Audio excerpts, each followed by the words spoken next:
All right. Good afternoon. Welcome back. Let's go ahead and get rolling for today. So we are picking up where we left off, talking about both verbal and nonverbal communication. This is our first day shifting gears to focus on elements of nonverbal communication.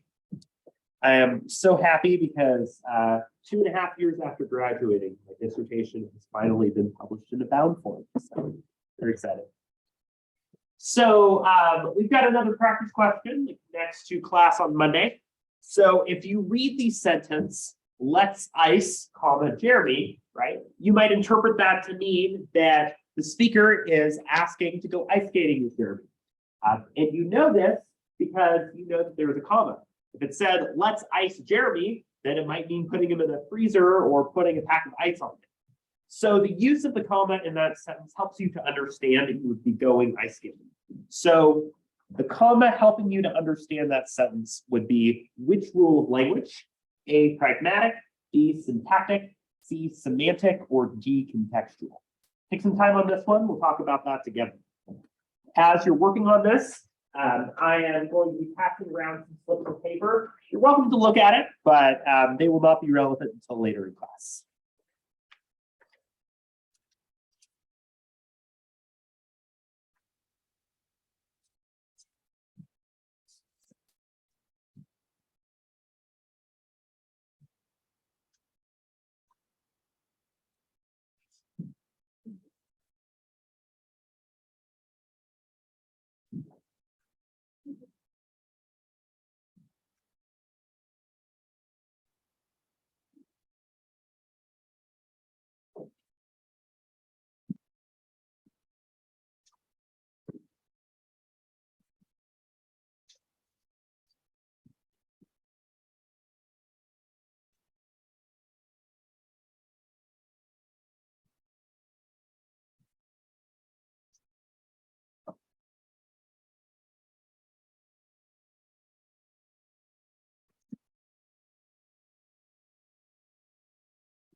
Anyone who'd like some more time on this question?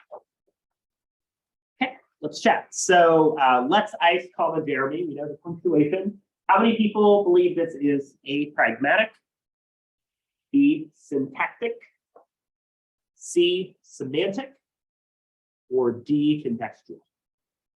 Yes. So the correct answer here is B, syntactic, right? Syntactic refers to the use of syntax.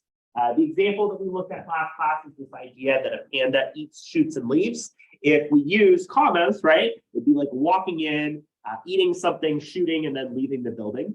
But if we remove the commas and said that a panda eats shoots and leaves, we would know that they eat those things in their natural habitat. So we know that through a syntactic rule. A semantic rule would be a dictionary definition. But the important thing to remember about semantic rules is that the dictionary definition that we apply or use is going to be based on the situation and context that we're using it in. One example of this is the use of nonverbal communication and pronunciation to change what the meaning of a word is. We have a lot of words that are homonyms, right, that have similarities in how they're spelled, but mean different things. So one example is bow versus bow, right? Based on how I say that, I can either be taking a bow or referring to a bow like a bow and arrow, or a bow like tying something into a bow with a ribbon. Based on the nonverbal communication that I'm using, right, how I'm saying that word, that would be which semantic definition you're employing to answer that question in your head. Then pragmatic would be making sense of the situation. So we talked a little bit about that last class. The idea that we're probably not going to put Jeremy in a freezer, right? We know based on the context that he likes to go ice skating. So we spent some time last class going over these elements and discussing language and verbal communication more broadly. Remember that language has a lot of different rules and that verbal communication would involve the use of spoken and written word to communicate. Does anybody have any questions about anything we talked about last class? Anything in general at this point? So I do want to direct you to a couple resources to know. So we are 2 weeks out from the midterm. So today we'll be getting into nonverbal communication and talking about nonverbal communication. But I do want to take some time to talk a little bit about some of the things available to you to help with the midterm. So if you look on the front page of Canvas, I have included 2 things that are designed to help you to prepare. The first one is a study guide for the midterm. As a reminder, in terms of the format and structure of the midterm exam, it happens during week 5. So the Monday of week 5 is an exam review day where you'll be able to come in, answer questions, and we'll talk through preparing for the exam together. We will not be meeting that Wednesday or Friday. You can take the exam wherever you would like. You've got that Wednesday through Friday 72-hour window to take it. You can take it from anywhere. Once you choose to take it, you have 2 hours to complete it. It's open note, open book, right? What that means is that, yes, you can refer to your notes, right? But you should have notes and you should have information about these ideas from the course that are prepared so that you're ready to refer back to those. If you are working through things for the first time or reading something for the first time, you likely won't have enough time to work through all of those questions. So the thing that I really recommend to do to help you to prepare for the exam, since the window starts 2 weeks from today, is to download your own version of the study guide. For example, you could copy paste it into a Google Doc or put it into your notes, right? And just start typing right next to it the different terms and concepts, definitions that correspond here. And that'll help you a lot so that you have an easy cheat sheet to refer back to as you're working on and studying for the exam. As you're looking through these different terms and concepts, right? One way to think about this is to ask yourself 2 questions. Can I define this term or concept in my own words? And can I give an example of this that helps to show this in action? So for instance, right, let's say that the term that you chose was temperament, right? So temperament would refer, right down here.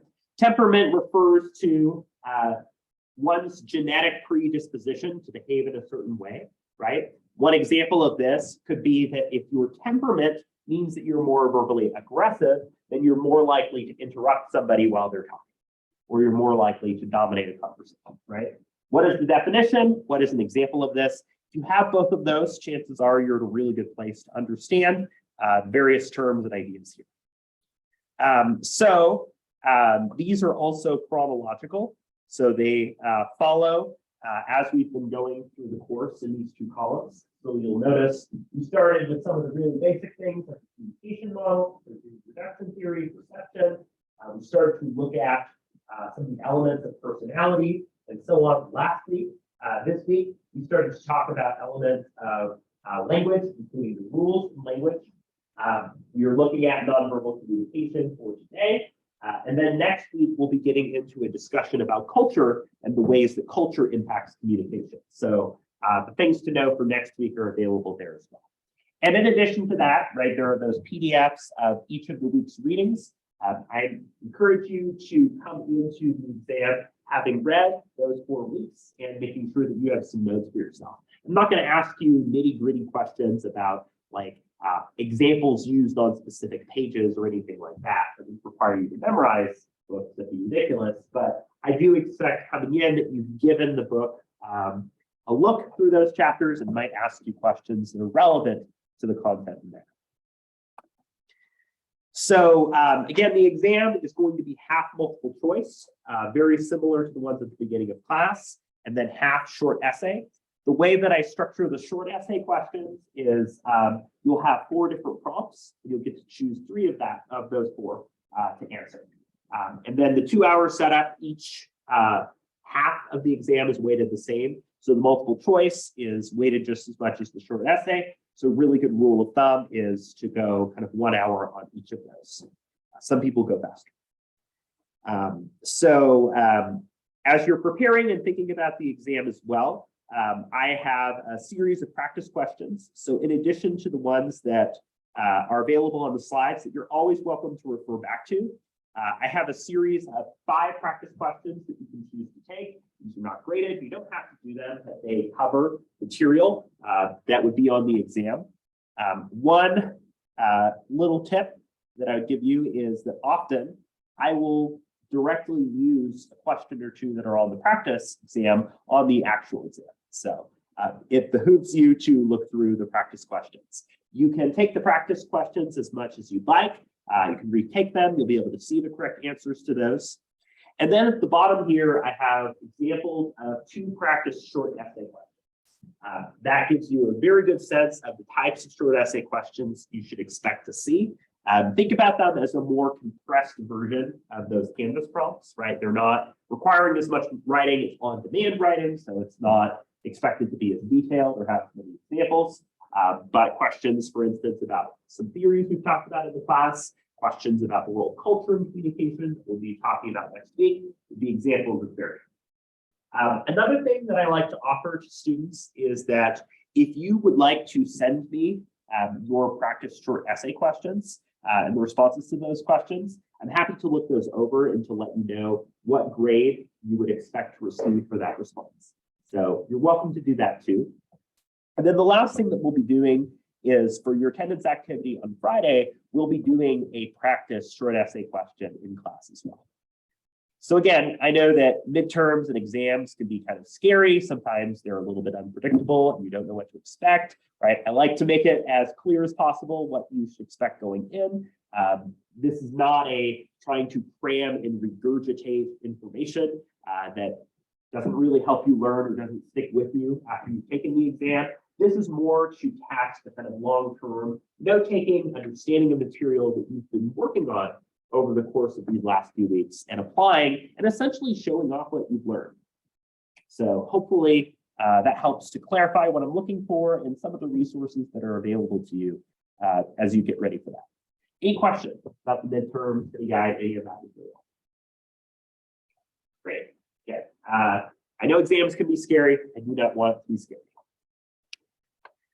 So we talked last class about verbal communication, the way that we could speak or write using language. So where does that leave us? What is nonverbal communication on the other side of the coin?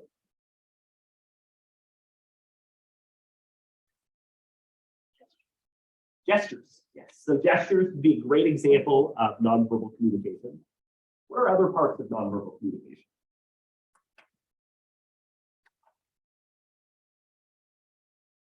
Facial expressions or your body language.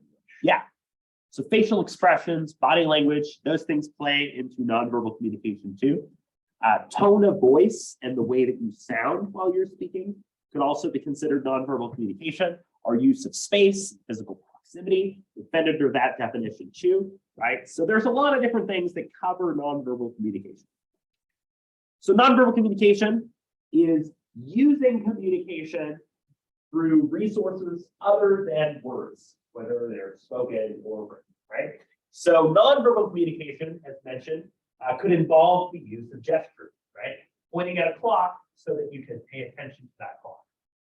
It also could involve the use of things such as eye contact, right? Depending on culture and background, eye contact could be a little bit different. A lot of cultures, eye contact is seen as a sign of respect. It shows that you're listening to the other person. But in some cultures, prolonged eye contact, especially to somebody that might have a higher social status than you, would be considered to be disrespectful. So eye contact can vary a little bit depending on culture. Things like body language, right? So as brought up, things like your gestures and your physicality would fit under nonverbal communication. And also our use of things like vocal cues. So if I emphasize in a sentence, paying attention to that specific part of that sentence would be nonverbal communication. Remember, we cannot not communicate. Nonverbal communication is something that we are always doing, whether we like it or not. The clothing that we have chosen to wear and bring to class, right? The way that we might be expressing ourselves in a classroom, if we're in a Zoom meeting, We have a video on and off, right? Those are all ways that we are expressing ourselves non-verbally, and other people are picking up on our communication. We cannot not communicate. All of the world's a stage, right? Or as Judith Butler says, this idea of performativity, we're always performing and acting out elements of our lives and our experiences. So nonverbal communication is incredibly important, right? It's got a lot of different elements that really shape the way that we connect to each other. As mentioned, it can be an incredible amount of meaning that we can send across. We've heard a picture is worth 1,000 words, but the ability to use nonverbal communication to sell or convey or share parts of a message helps us to resolve ambiguity. Think about it this way. There are so many moments when we're sending text where we're a little bit unsure of how to read the other person, especially if we don't know them very well, right? If somebody messages you and says, "Hey," how are we supposed to interpret that? Are they uninterested in you? Are they really busy? There are so many different elements of that we can't pick up on because we don't have those nonverbal cues to help us out. So nonverbal communication plays a really big role in trying to develop and understand a shared sense of people. Nonverbal communication, right, can also lead to misunderstandings. Sometimes the message that we intend to get across has the role of noise, filters that impact how that nonverbal communication is taken in by the other person. One really good example of this is folks with Tourette's, right? You have Tourette's, then you have verbal tics, and you will say things that would not necessarily be what you're actually thinking or want to say. So for instance, I have a friend who has Tourette's and would say, like in the middle of a class discussion, "I hate you," right? She didn't have control over that. It was just a thing that was related to Tourette's. So that was this idea of misinterpretation. That message was not intended, but was nevertheless given. Again, nonverbal communication is omnipresent. It is always there. No matter what we are doing or not doing, right, we are making a statement. The clothing that we are choosing to wear is a statement. It's nonverbal communication, but not choosing to wear clothing in come to class could also very much be a statement. I'm glad you didn't do that. It also provides context, right? So if somebody texts you the word K, you don't know what that means. You're not sure if they're uninterested or they're just busy, right? Non-verbally, somebody seems really stressed out and they're talking to you and saying, "Okay," right? Then you finally understand what's going on in their case. We use nonverbal communication in relationships. Nonverbal communication helps us to connect to each other, right? We use physical closeness, we use touch. We use nonverbal communication as a way of building more comfort with other people. In fact, if you think back to uncertainty reduction theory that we talked about earlier in term, right? URT states that when people are closer and more comfortable with each other, they tend to express themselves more non-verbally. If you think about our first encounter with somebody, "How are you?" "Oh, I'm good. How are you?" Right? You're a little bit apart. You're probably not gesturing a whole lot, but you become a lot more expressive as you get to know people a little bit better. And there's also this idea that it's used for universal language, right? So emotions in particular are pretty universally understood. People might be speaking different languages, but we know that somebody is probably happy if they're smiling. I'll give you one example that I think can be useful to show the power of nonverbal communication. Watch a foreign film in a language that you don't know without subtitles, or like watch the first 5 minutes of it. And you'll probably be surprised at how much you can pick up on from the characters just on the basis of their nonverbal communication. How many folks have seen the Disney Pixar movie Inside Out? Okay, so a few of you. The premise of this film, right, is that the various characters are emotions that live in people's heads. The idea of the film is trying to understand and recognize the importance of emotions. I think it's really interesting because, you know, the different characters are very clearly non-verbally and visually representing emotions, right? You've got Ear with his eyes bugged out. You've got Anger, who is red associated with anger and has his eyebrows furrowed. You've got Disgust with her arms crossed, right? You have these visual representations of emotions that are expressing those emotions really clearly non-verbally. But the other thing that I find really interesting about this film is that it's actually used for children who might have developmental disabilities, who are not as familiar with or less able to understand and differentiate right? So there's kind of that educational piece to it as well. So I wanted to share a short clip from this movie that I think highlights the ways that nonverbal communication is at play and how nonverbal communication can be incredibly important in shaping the interactions.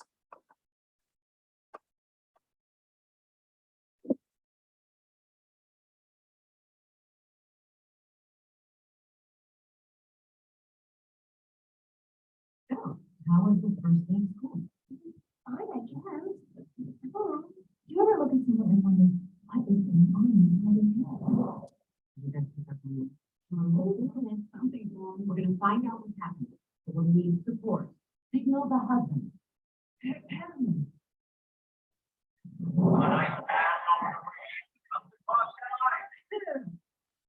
Uh-oh, she put on. What did she say? What? Oh, sorry, sir. No one listened. Everything. We left the toilet seat up. What? What is it, woman? What?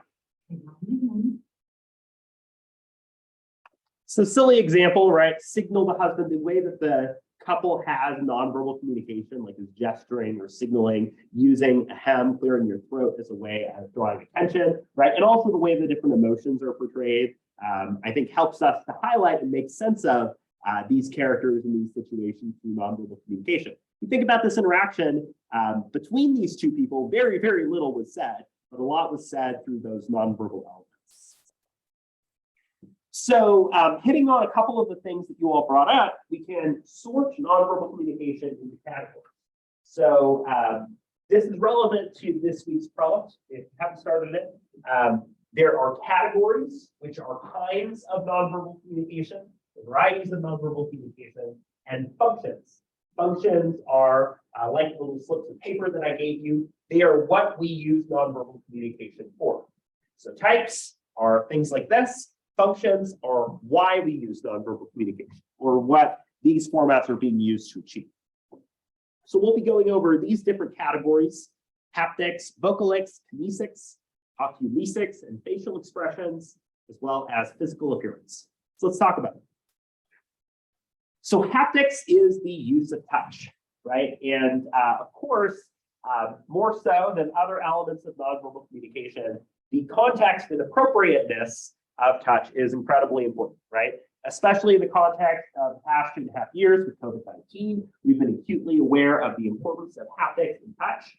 For example, right when things started, I was meeting a colleague and I went to reach out my hand to greet them, and they were like, whoa, we can't do that anymore, right? So haptics has definitely changed over the last 2.5 years. But we also know, of course, that haptics is incredibly important in the context of consent, in the context of bodily autonomy, right? You don't touch people without a context or situation that it's appropriate and wanted to do so. So duration, frequency, and intensity are important elements of haptics. How long do you hold something, right? How long do you hold something like a hug would be an example of that. In fact, it's been found that when people are hugging each other, that if you are uncomfortable with the hug, oftentimes you're more likely to tap that person on the back, right? So we've all had like a relative who probably is hugging us longer than we wanted, and we're like, okay. Frequency, right, is how often physical contact is used. Again, especially in a romantic or intimate relationship, frequency of haptics might be higher, and intensity, right, is how serious or impactful that use of haptics is, right? If you are kind of playfully socking or roughhousing somebody that you play sports with, right, that would be a different measure of intensity as well. One thing that's been found, right, is the past 2.5 years with COVID, one of the reasons that people have experienced sort of depression and emotional impacts has been due to a lack of touch. Touch deprivation is studied as an issue that people have experienced, and the use of touch to regulate relationships can be seen as really positive as well. Another thing that I think is worth noting is how culture impacts what we see as appropriate, or how we try to code and understand touch as well. For example, in a lot of European countries, including those in Western Europe, the use of holding hands, right, or having people like with your arm over their shoulder as a platonic gesture among friends that is in no way romantic is a lot more of a norm, right? It is more of a norm among men, whereas in the United States, it would be more likely for that type of gesture to be read or coded as a romantic one. We can also think about the role of gender, right? The idea of like cuddling or snuggling is something that is generally read more among women as something that can be done platonically, more read as romantic than men, although again, there's a lot of changes in how we interpret and understand those things too. So haptics depends on elements like culture and gender. So vocalics, if you have ever been involved in choir or music, there's a good chance that you're familiar with this, right? Many of us are either altos, sopranos, and so on, right? How we have our voices categorized based on our vocal range ties to this idea of vocalics. So vocalics includes elements such as timbre and pitch. So what vocal range you fit under, as well as the sort of quality and sound to somebody's voice. If you ever listen to podcasts or you watch video essays or anything like that, chances are you listen to people who have voices that you like, or people that have like good radio sounds to their voices, or really seem like they're engaging based on the sound of their voice, which draws us to them. Vocalics, right? It is not a question of what you say, that would be verbal communication, but how you say it and how that voice is carrying that meaning that fits under those nonverbal elements. If you have ever heard something dictated to you, like you have ever used like an Alexa or something on your phone, right, to tell you information, we notice that the vocalics are a little bit odd. They're reading and reciting information, but it sounds robotic. It doesn't sound fully human because there are oddities in how words are pronounced that come across as a little bit unnatural. Tempo is the rate of speed. So we might modulate our tempo based on wanting to appear more excited or engaged or interested, where we often tend to speak more quickly or more slowly to really hit home a key points. Again, one example that I draw from is that I was involved in speech and debate for many years. And as a competitor, the norm was to speak really, really fast. The idea being that we could cram as much information as we could into the short speaking time that we had to win arguments. So that'd be a difference in tempo in nonverbal communication. It meant that we started talking like this. Observation 1 is resolution analysis. Subway names the resolution of the United States federal government should substantially increase its support for high-speed rail in the United States. Like, you know, not appropriate to use in other situations. And intensity, how loud or soft your voice is, using your inside or outside voice. Also, the use of verbal fillers, and those elements can shape our nonverbal communication. So we often use a lot more verbal fillers, words like than we think we do. If you are ever working on your presentation skills and want to remove verbal fillers in something like public speaking, highly recommend that you record yourself and hear the verbal fillers that you use. It's a great way to work on eliminating those. I had a debate coach who, every time I used a verbal filler, would throw a wadded up piece of paper at me. And I got a little bit better at that. So that would fit under how we think about vocals too. Kinesics. So I learned, so there's this blobfish right here, right? He looks very sad. Probably not so sad, maybe unhappy to be out of the water, but we're interpreting, right, and kind of anthropomorphizing this creature because we're reading into it a human emotion, right? We're seeing the visual representation of emotion. We think, oh, it's frowning, oh, it's sad, right? Regardless of how it's actually feeling, based on our own sense of perception and human emotions, right? My dog really likes to like hang her head down, and she kind of has a sad, droopy look, but she's probably doing fine. I learned in my last class, this is actually not how these fishes normally look. They're deep sea fish, so when they're deep in the water, they actually look a lot more like normal. They don't look as like deflated. That's just kind of silly. But anyway, kinesics is how we use things like gestures, facial expressions, and body behavior to communicate. We see this look, it looks sad to us, right? So we interpret that emotion. Also, I chose this image because there's an acronym called SADFISH that ties to the idea of kinesics too. SADFISH standing in for surprise, anger, disgust, fear, interest, sadness, and happiness, right? So in other words, we use communication to convey those emotions. You can think about a lot of different ways that we kind of affectively respond. Maybe we're excited, maybe we look off to the side, right? The emotions, the inside out are an example of how those different states of being are visually expressed. We also have the use of gestures. One of those gestures would be something like an emblem, right? So an emblem could be something like the peace sign. So if you're like leaving, you peace out, right? Or if you play Super Mario 64 and you get a star, right? Mario does the little peace victory sign. That would be an example of an emblem too, right? With illustrators, so these are things like letters that help to highlight and take note of something. Affect displays, so affect displays are the kind of emotive responses that you have, like your mouth is wide open if you're shocked and you get news about something. And then regulators. So we use regulators a lot in our communication. For instance, if we're talking to somebody and they're telling us about their day, we might be nodding to show non-verbally that we understand and we're able to provide that. So we use kinesics a lot. It's a big part of nonverbal communication. So one phrase you've probably heard to death of the last couple of years is this idea of social distancing, right? Even hearing that probably struck some fear into your heart. Social distancing ties itself to the social space, hence social distancing. So the physical distance that we have to other people is a way that we communicate. You've noticed that I like to wander around to different sides and parts of the room so that I can have closer proximity and engage with people who are at different places, right?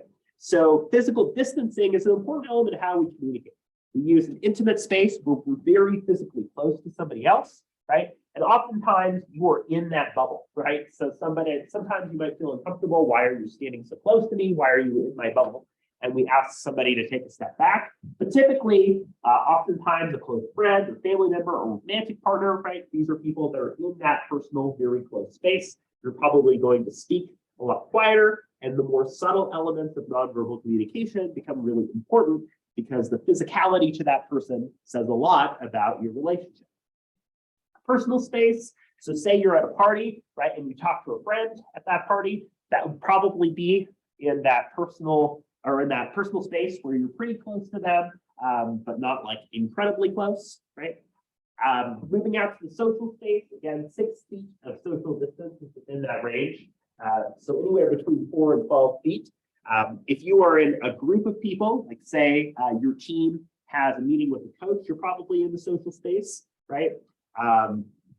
Or you're in something like a smoker's circle, if you smoke, would be an example of social space. And then public space would be the context of presenting and speaking to a larger group.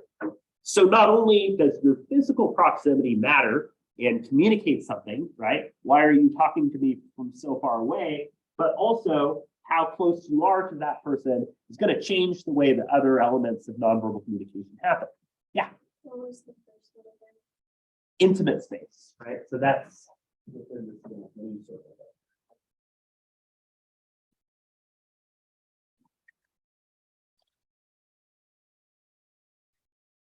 So oculesics is about how we use eyes to communicate, right? As mentioned, in a lot of cultures, eye contact is seen as a good thing. It's seen as a way of conveying respect. But in other cultures, sometimes prolonged eye contact can be seen as disrespectful, right?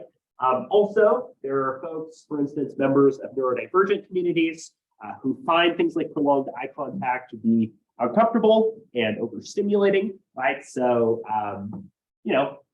folks like myself don't always do prolonged eye contact. So there are examples of different ways that cultures express themselves through eye contact and facial expressions. Facial expressions, again, are kind of revealing and showing us our inner states. So how are we feeling? How are we doing?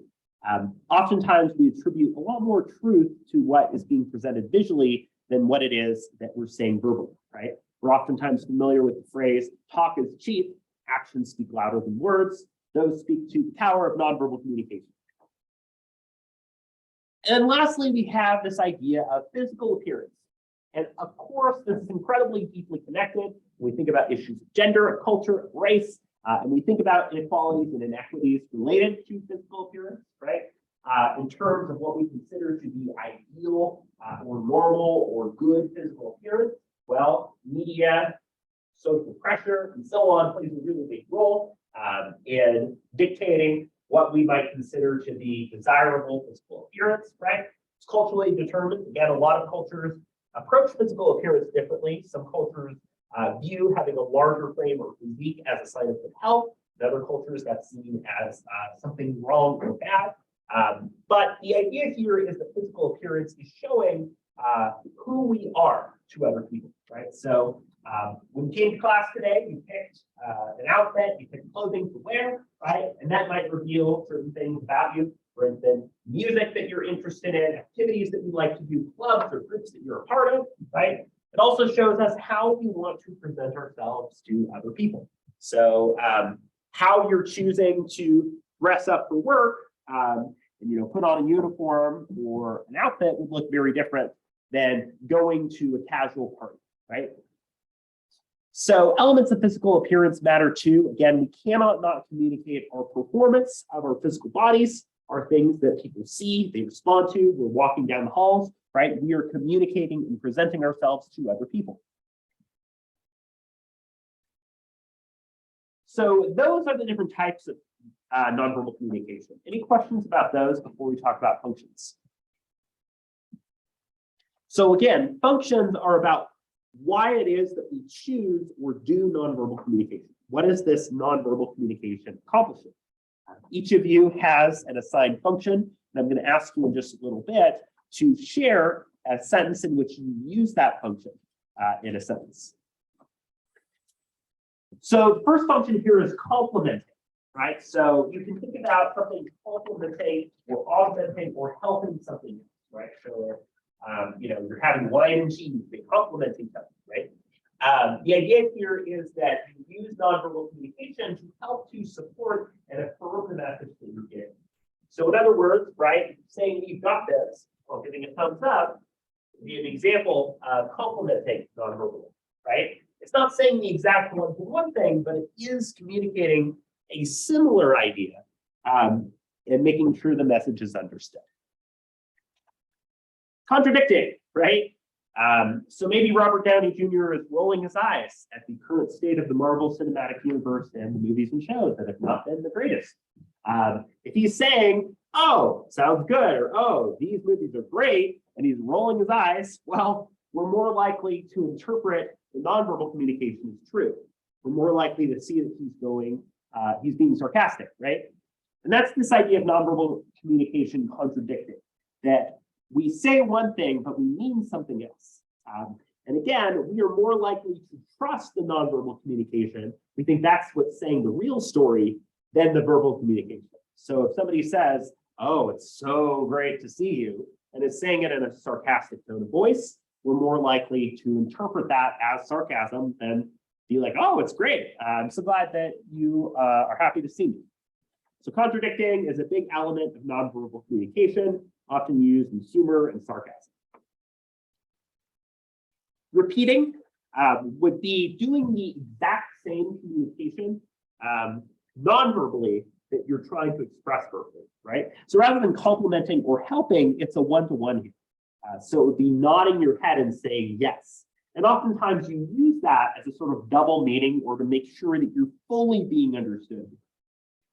So if somebody asks, hey, do you want to do a 20-minute presentation at the front of the class? You're like, no, right? You might very, very clearly say no and make sure that both nonverbal and verbal communication are saying that. Substituting, again, an example like peace sign, right, is filling in, right? Rather than saying peace or waving goodbye as you're leaving, you might use nonverbal communication to fill in the gaps. So that's substituting. Accenting is when we highlight particular parts of words through our nonverbal expressions.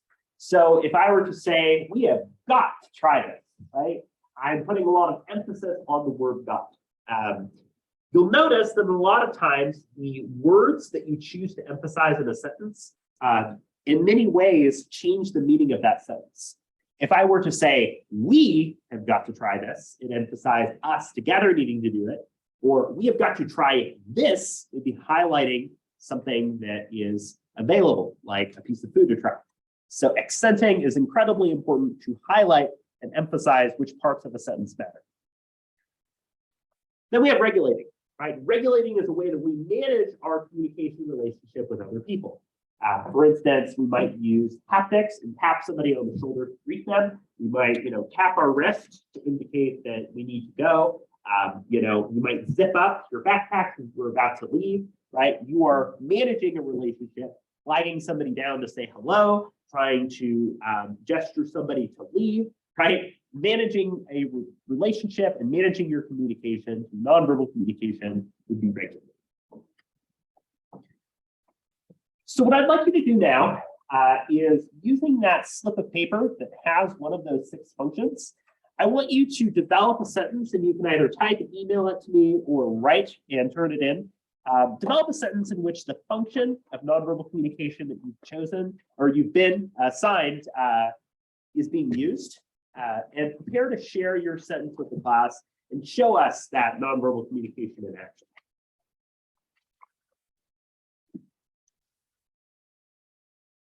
Just out of curiosity, if Yeah. we're thinking about using like an actual function, like doing something, and we're writing it down, you like put in parentheses and point at it. Here, start waving hands. Yeah, you can use a stage story or something like that.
Write it or type it on something you can send to me. You can also, you have that with your name on it, just pass that part too. that works. Give you another minute on this.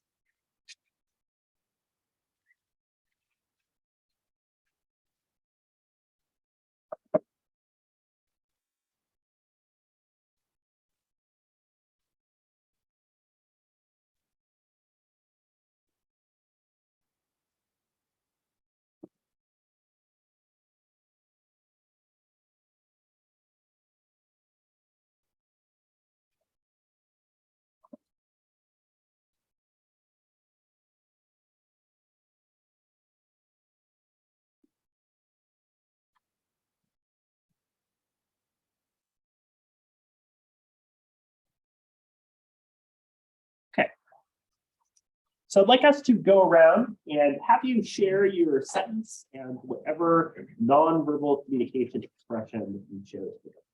Let's start here on the side. I had a contradiction. Uh-huh. I said, I like your tie. And then, as like a more positive one, I like your tie, where you get from. Sure. Right. So using kind of follow up in that way, they follow up non-verbally. All right. I got repeating, so like saying bye while waving goodbye. Yeah. So saying goodbye and waving, both of those at the same time, like convey extra intent. I was looking to do, and I just said like, you use this one way. Oftentimes that flagging down. What is something that I have to do with Yeah. So that part of the sentence, highlighting that would work. On the graduating, when I had like, when you tell your friend you gotta go, you know. Oh, yeah. Yeah. And that's a newer one, like waving your phone, especially if you need to do something on that. Be an example there. Uh-huh. So initiating communication.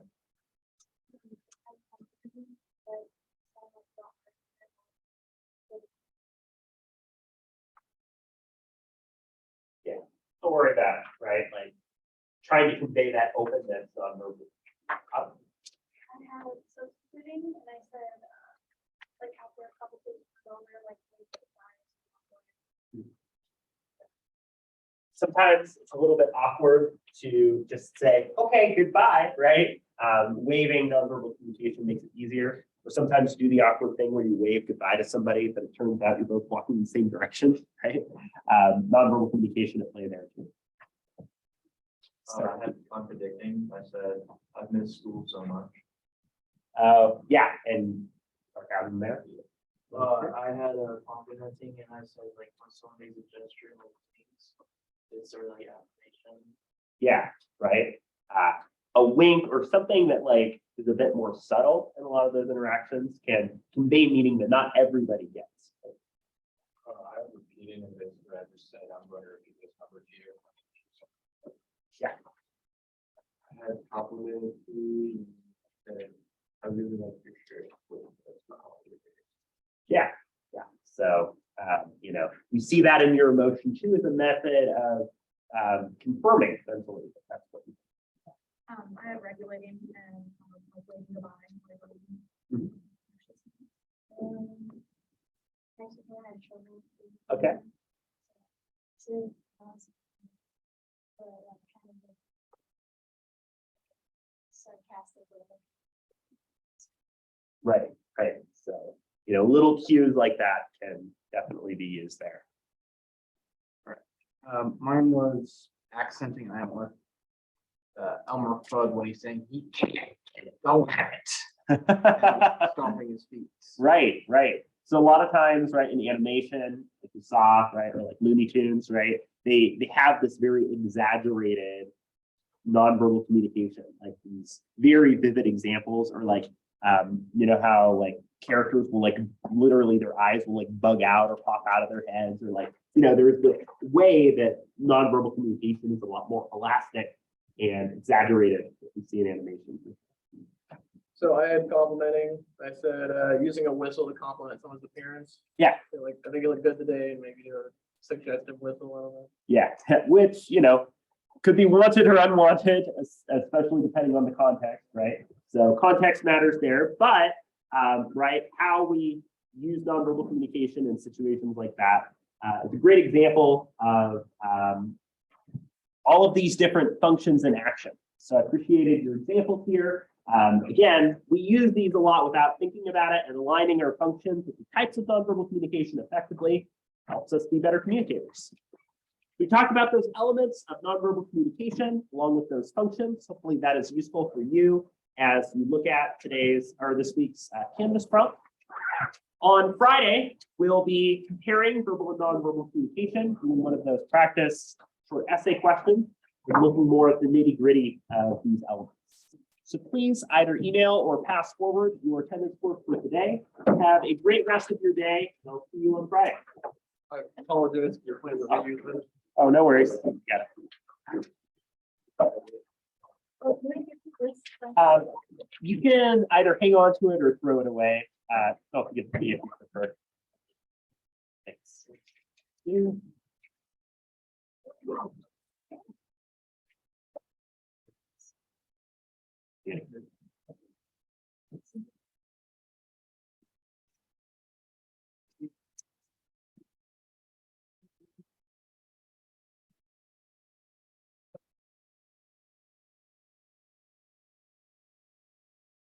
Thanks.